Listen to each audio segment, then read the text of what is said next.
और ये जो कुछ भी हुआ है ये दुर्भाग्यपूर्ण हुआ है। एक तो वैसे ही मैथिली की नैया डूबी हुई थी, लेकिन जिस दिन उसने पाग का अपमान कर दिया उस दिन उनकी नैया भंवर कीजिए। यहाँ एक ही चीज है कि यहाँ के लोग चाहते हैं कि हम एक ऐसा विधायक बनाएं जो हमारे दुख में, जो हमारे सुख में दिन रात खड़ा रह सके, जिससे हम आसानी से मिल सकें, वो हमसे आसानी से मिल सकें, जिसका भाषा, जिसका वाणी, जिसका व्यवहार, जिसका व्यक्तित्व, जिसका कृतित्व अच्छा हो। और मैथिली तो राजनीति में बिल्कुल हम समझते हैं जो ABCD सीखने के लिए यहाँ आई है। हेलो नमस्कार, मैं सोहेल अख्तर, आप देख रहे हैं जन जन न्यूज। इस वक्त में मैं बिहार के दौरे पे हूँ। आप देख रहे हैं कि जैसे जैसे तारीख नज़दीक आ रही है वैसे वैसे और सरगर्मियाँ बढ़ती जा रही है राजनीति का। इस वक्त में हम अलीनगर में हैं और ये अलीनगर विधानसभा है जो कि पूरे बिहार में नहीं भारत में इस वक्त में नज़र है, क्योंकि यहाँ आप देख रहे हैं कि कई तरह की चीज़ें निकल के आ रही हैं। एक तरफ मात्र कुछ वोटों से बच गए थे, तकरीबन 3100 के समथिंग से बच गए थे पिछले बार, जो कि हमारे साथ विनोद मिश्रा जी हैं जो इस बार RJD से फिर से इन पे विश्वास जमाई गई है। और मैं जैसा रास्ते में देख रहा था कि जनता अकेले निकले थे, लेकिन कारवां बनती चली जा रही है। जैसे जैसे गांव बढ़ रहा है वैसे वैसे बढ़ता जा रहा है। इनसे मैं आपको मिलवाऊंगा। तो इस वक्त में आप देख सकते हैं कई, इससे पहले भी हमने आपको दिखाया कई इंटरव्यूज़। यहाँ पे आइए इनसे बात करते हैं, क्योंकि पिछली दफ़ा जो यहाँ का मामला था वो VIP के सीट से यहाँ पर जीते थे मिश्री लाल जी, जो कि दरअसल में इस बार VIP जो है उस वक्त में BJP में मर्ज था, लेकिन इस बार RJD में मर्ज है।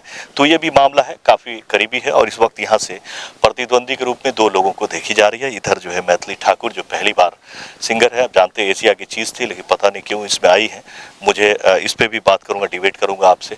बड़ी चीज़ थी मेरी नज़र में, अगर देखें तो MP से उनको शुरू करना चाहिए था, लेकिन बाकी यहाँ की जनता से बात करेंगे, फिर देखेंगे कैसे क्या। और इधर हैं मात्र 3000 वोटों से पीछे रहने वाले। तो आपका स्वागत है सर।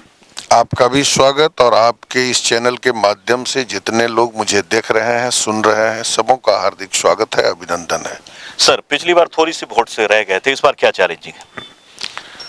इस बार जनता चाह रही है जो अधिक वोटों से इनको जिताए। अधिक वोटों से जीता है। तो पिछली बार जो VIP की सीट थी यहाँ, वो VIP इस बार आपके साथ है, इसका कैसे क्या फायदा देखता हो नजर?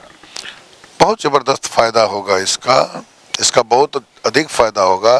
मात्र 3101 वोट से हम हारे थे, और मुझे लगता है कि सैनी समाज के जो लोग हैं, जो मुकेश जी के दीवाने हैं, यहाँ बहुत सारे हैं, देखते हैं युवा वर्ग के लोग जो सैनी समाज के हैं वो मुकेश जी के दीवाने हैं। और ख़ास करके जब से सैनी समाज में ये गया है मैसेज कि सन ऑफ मल्लाह को, एक मल्लाह के बेटा को तेजस्वी यादव जी ने, लालू यादव जी ने, महागठबंधन के नेताओं ने सर्वसम्मति से उप मुख्यमंत्री की घोषणा कर दी है कि हमारी सरकार बनेगी तो वो उप मुख्यमंत्री बनेंगे। उसके बाद सैनी समाज में गजब का उत्साह है, और सैनी समाज जब आ जाते हैं तो ये पलड़ा बहुत नीचे चला जाता है, बहुत भारी हो जाता है। आप स्वतः आंकड़ा को देख सकते हैं और पता लगा सकते हैं कि स्थिति क्या होगी। इसीलिए यहाँ का जो रिजल्ट होगा वो, उसका मार्जिन जो रहेगा, अंतराल जो रहेगा वो काफ़ी होगा। VIP के आने से यहाँ अंतराल काफ़ी बढ़ जाएगा। जी, अभी मैथिली ठाकुर जी आई हैं, पहली बार आपके क्षेत्र से जो सामने है। देखिए, मैथिली जी के बारे में तो हमको अब बहुत अधिक बोलने की इच्छा नहीं होती है, तब अब आप कह रहे हैं तो चर्चा कर देते हैं। मैथिली हमारी बेटी के समान है, और मैथिली गायन के क्षेत्र में अच्छा अभ्यास और प्रयास कर रही थी, काफ़ी ऊंचाई तक गई भी, और अभी तो उसको उस क्षेत्र में बहुत कुछ करना बाकी था। अभी पूरी तन्मयता के साथ उसको गायन के क्षेत्र में और आगे बढ़ना चाहिए था। कुछ लोगों ने, राजनीति करने वाले लोग तो अपना हथकंडा अपनाते हैं। हमको बहुत दुख है कि हमारी बेटी मैथिली को उन्होंने इस्तेमाल कर लिया, ये अच्छा नहीं हुआ। लेकिन जहाँ तक सवाल है राजनीति का, तो अब मैथिली अगर आई है यहाँ, तो हम तो अपने कार्यकर्ताओं से भी कहते हैं, अपने वेल विशर से भी कहते हैं, जो भैया वो मेरी बच्ची है, उनका स्वागत कीजिए। उसको किसी तरह की, इस तरह की भाषा तक का प्रयोग नहीं होना चाहिए जो उसकी आत्मा को कष्ट हो। लेकिन राजनीति का जहाँ तक सवाल है तो हम उससे सीनियर हैं, और हम यहाँ के शहर जमीन से जुड़े हुए हैं, जन जन से जुड़े हुए हैं, कण कण से जुड़े हुए हैं। वो गायन के लिए आती तो हजारों लाखों लोग दीवाना हो जाते, लेकिन लोगों को बहुत कष्ट है कि जिस मैथिली को हम लोग इतना प्यार करते थे और जिस मैथिली को हम लोग इतना पसंद करते थे गायन में, आज वो मैथिली किसके हाथ का खिलौना बन गई और क्यों ऐसा निर्णय ले ली। ऐसा नहीं होना चाहिए था। यहाँ तो एक ही आवाज़ है, आप चारों तरफ घूम आइए, किसी से भी आप बात कीजिए, यहाँ एक ही चीज़ है कि यहाँ के लोग चाहते हैं कि हम एक ऐसा विधायक बनाएं जो हमारे दुख में, जो हमारे सुख में दिन रात खड़ा रह सके, जिससे हम आसानी से मिल सकें, वो हमसे आसानी से मिल सकें, जिसका भाषा, जिसका वाणी, जिसका व्यवहार, जिसका व्यक्तित्व, जिसका कृतित्व अच्छा हो। और मैथिली तो राजनीति में बिल्कुल हम समझते हैं जो ABCD सीखने के लिए यहाँ आई है, और उसमें भी अगर राजनीति ही करना था मान लीजिए, तो आपने कहा हमको बहुत अच्छा लगा कि MP से शुरुआत होनी चाहिए, इसलिए कि राज्यसभा का जो पद बना हुआ है वो इसी के लिए बना हुआ है। अगर कोई ज्ञान के क्षेत्र में, विज्ञान के क्षेत्र में, शिक्षा के क्षेत्र में, समाज सेवा के क्षेत्र में, कला के क्षेत्र में, संस्कृति के क्षेत्र में कोई अगर बहुत अच्छा करते हैं या करती हैं तो उनको सम्मानित किया जाता है। देखिए, एक से एक कलाकार हैं, गायक हैं जिनको सम्मानित किया गया और राज्यसभा का सदस्य बनाया गया। और ये निर्णय, और उसमें भी अपने जिला को छोड़ करके, अपने क्षेत्र को छोड़ करके, जहां लोगों ने इतना अधिक लताड़ा उनको और उनके पिताजी को कि वहां से छोड़ करके दरभंगा, और दरभंगा में भी अलीनगर, जहां से दूर दूर तक कहीं उनका कोई रिश्ता ही नहीं है यहाँ की जनता से, यहाँ की मिट्टी से, इस विधानसभा से, बेवजह आ गई हैं। तो आ गई हैं तो ठीक है, लेकिन यहाँ के लोगों को, अलीनगर के लोगों को अलीनगर का बेटा चाहिए, और अलीनगर के बेटा को ही यहाँ के लोग अलीनगर का नेता बनाना चाहते हैं। एक ही मुद्दा है। तो आप देख रहे हैं लगातार बात वही हो रही है कि लोकल फॉर वोकल वाली जो बात है उस पर मेहनत हो रही है। फिलहाल और भी सवालात है कुछ पाक को लेकर के और मैथिली ठाकुर को लेकर के आपके क्षेत्र में कुछ चर्चाएं चल रही हैं। देखिए, पाक का जहाँ तक सवाल है, सभी लोग जानते हैं जी ये मिथिला का आन बान शान है।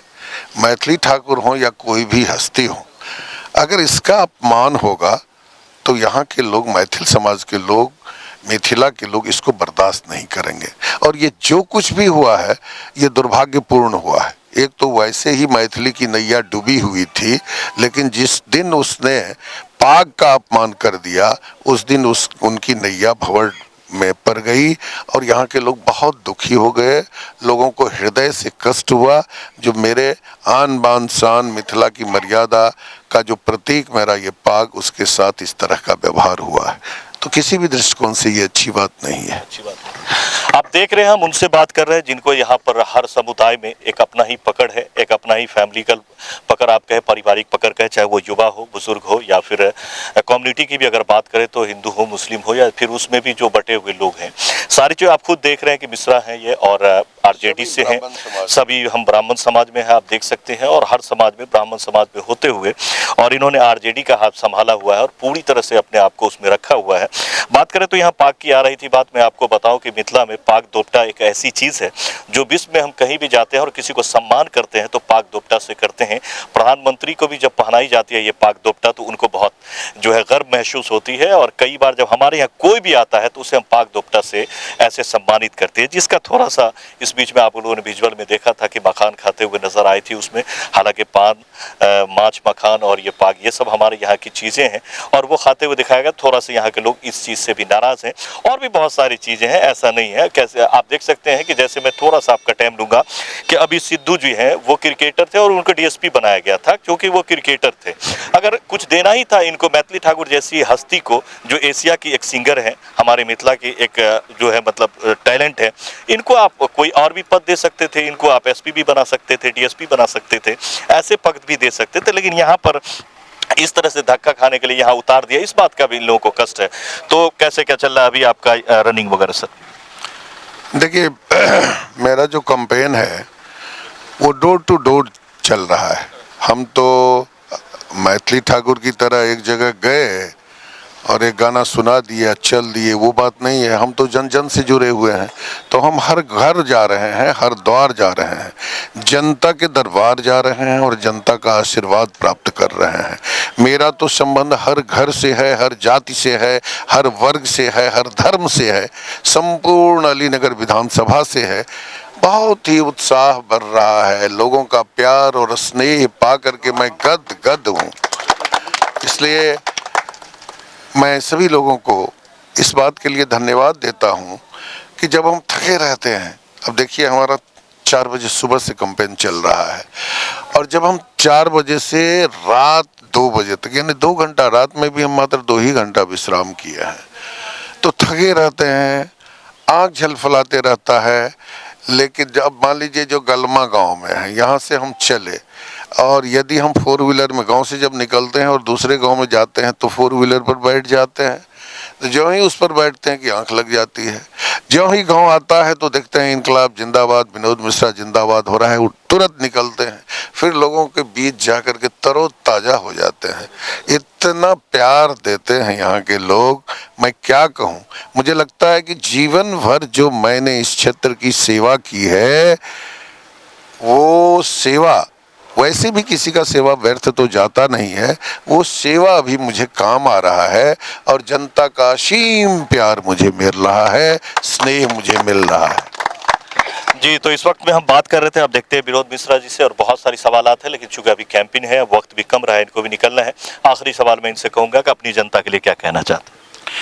जनता मालिकों से मैं कहना चाहूँगा, जनता जनार्दन से मैं कहना चाहूँगा, जो 5 वर्ष के बाद ये चुनाव आता है, लोकतंत्र का जो ये महापर्व है, ये बहुत ही महत्वपूर्ण है, और सबसे बड़ा अधिकार मतदान का अधिकार है।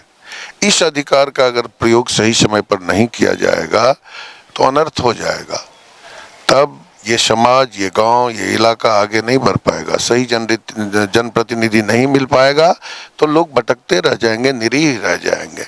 इसलिए जनता मालिकों से मेरा प्रार्थना है, मेरा निवेदन है कि अपने मताधिकार का प्रयोग अब बहुत ही सोच समझ के करें। चुनाव का समय आया है, देख रहे हैं कि एक ऐसे व्यक्ति को यहाँ उतार दिया गया है जिनका न जनता से कोई सरोकार है और न ही इस क्षेत्र से कोई सरोकार है, और अगर किसी कारणवश वो जीत जाती हैं तो ऊपर के नेता यही समझेंगे जो यहाँ की जनता को हम जो कहेंगे वही होगा। आज़ाद भारत होने के बाद भी ये अलीनगर गुलाम का गुलाम रह जाएगा। इसलिए अलीनगर को गुलाम नहीं होने दीजिए। 2020 में अलीनगर की जनता जब एनडीए के प्रत्याशी को जिताने का काम की, और उसके बाद जब हम जनता के बीच में जाते रहे, तो सारे लोगों ने मुझे बताया कि बहुत भारी अन्याय हो गया। तो भैया 5 साल अगर आपने अनुभव कर लिया है कि बहुत भारी अन्याय हो गया, मुझे घर के बेटा को, क्षेत्र के बेटा को विधायक बनाना चाहिए, तो वक्त आ गया है आपको विकेंद्रित करने के लिए, आपका ध्यान इस ओर से हटाने के लिए अनेक तरह के स्लोगन्स दिए जाएंगे, अनेक तरह का अफवाह फैला दिया जाएगा। कभी विनोद मिश्रा को टोपी पहना करके दिखा दिया जाएगा आपको, 5 साल 10 साल अब कहाँ गए होंगे, नहीं गए होंगे, कोई टोपी दे दिए होंगे। तो अब तो देखते हैं जो क्या न क्या हो जाता है बनावटी। तो हम कहेंगे जो अफवाह पर कोई नहीं जाए, भ्रमित कोई नहीं है हो। अलीनगर की जनता महान है, आप सभी महान हैं। आप सभी से मेरा करबद्ध निवेदन है कि अपने बेटा को एक बार मौका दीजिए, अपने बेटा को एक बार गले लगा लीजिए। ये बेटा आपकी सेवा में कहीं भी किसी तरह की कमी नहीं करेंगे। आपके मान में, आपके सम्मान में, आपके स्वाभिमान में विनोद मिश्रा जो कुछ कर सकता है करेगा, और कभी भी आपके दिल को टूटने नहीं देगा। इसलिए मुझे अधिक से अधिक वोट देकर के आप जिताने का काम करें, यही मेरा निवेदन है, यही मेरा प्रार्थना है। जी, बहुत बहुत शुक्रिया। अभी हम मिश्रा जी से बात कर रहे थे। एक छोटी सी बात मैं आपको कहना चाहूँगा कि आप खुद अपने मोबाइल को निकालें और उसमें देखें कि आपके पास किस प्रत्याशी का फ़ोन नंबर है, और या उनके खानदान से किसका आपके पास नंबर है। अगर 12 बजे रात में आपको आवश्यकता होती है, या कोई गांव लेवल की बात हो जाती है, या मास लेवल की बात हो जाती है, तो आप जो कॉल करेंगे तो कितने दौर में कौन आपके पास प्रेजेंट हो जाएंगे, और किसका नंबर हर व्यक्ति, कोई ऐसा व्यक्ति अगर जीत के जाता है जिसका पीए पहले फ़ोन उठाता है, और फिर उसके बाद सर तक पहुंच जाता है और फिर उसके बाद वो एक सहयोगी को पहुंच जाता है। आप उधर जाना चाहते हैं या फिर आपके घर में पहले से जो नंबर मौजूद है जिस पे आप पहले से बात कर रहे हैं उनको लाना चाहते हैं। सोचना आपको है, करना आपको है। ये अलीनगर की जनता को सोचनी है कि आपको किसको लाना है। ये वोट होता है 5 साल के लिए होता है। मैं हमेशा कहता हूँ प्लीज फेस पे ना जाएं बल्कि उनके कर्म पे जाएं। कर्म प्रधान सबसे बड़ी चीज है कि आपको, क्योंकि ये एक ऐसी चीज होती है, एमएलए कोई ऐसा नहीं है कि मुखिया जी वाला पद होता है। मुखिया जी का भी पद जमीन से है। मैं ये नहीं कह रहा, मतलब बात को समझिए मेरा। मास लेवल पे जब कोई परेशानी होती है तो इन्हीं को याद किया जाता है। एमपी साहब दिल्ली होते हैं, बीच में ये होते हैं, तो इसीलिए इस बात को सोचकर आप लोग वोट करें, अच्छा करें। फिलहाल इस खबर में इतना ही। पंकज के साथ मैं इस वक्त में आया हुआ था। आप सबका बहुत बहुत शुक्रिया। मिलते हैं अगले खबर में। ज्यादा से ज्यादा लोगों तक अलीनगर क्षेत्र में इसको शेयर करें, हर घर तक पहुंचाएं। नमस्कार। कीजिए। यहाँ एक ही चीज है कि यहाँ के लोग चाहते हैं कि हम एक ऐसा विधायक बनाएं जो हमारे दुख में, जो हमारे सुख में दिन रात खड़ा रह सके, जिससे हम आसानी से मिल सकें, वो हमसे आसानी से मिल सकें, जिसका भाषा, जिसका वाणी, जिसका व्यवहार, जिसका व्यक्तित्व, जिसका कृतित्व अच्छा हो। और मैथिली तो राजनीति में बिल्कुल हम समझते हैं जो ABCD सीखने के लिए यहाँ आई है। और ये जो कुछ भी हुआ है ये दुर्भाग्यपूर्ण हुआ है। एक तो वैसे ही मैथिली की नैया डूबी हुई थी, लेकिन जिस दिन उसने पाग का अपमान कर दिया उस दिन उनकी नैया भंवर में पड़ गई। और